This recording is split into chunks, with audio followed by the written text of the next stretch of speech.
a lot of debate and discussion online just shows a severe lack of charity of the other person's views, and that's just a disposition that is antithetical to intellectual development and growth. And I think that's what you see. You see that in internet atheism and in Christian videos as well. I mean, you've got some of these. I'm sorry, some of these presuppositional apologists drive me crazy because they do the very thing, but just from the other side. No, put it in, man. Put it in. Put it in. Well, I just think too. I mean, that presuppositionalism. I mean, I never adhered to that, even when I was a Reformed Christian. Yeah. Just because it has this, I guess, like I said, this presupposition that it's like a self-evident truth.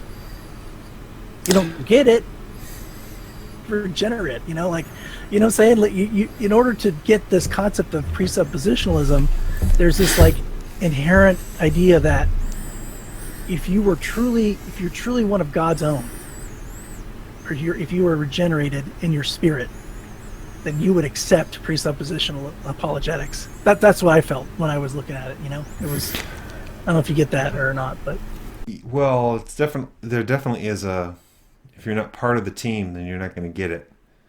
You God has to do something in you.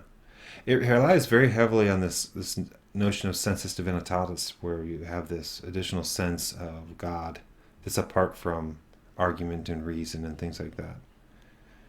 Where I think the classical apologist and I think Roman Catholics in general would say something more like, things but through nature, right? Things through the created order, and you reason back to the effects. Yeah.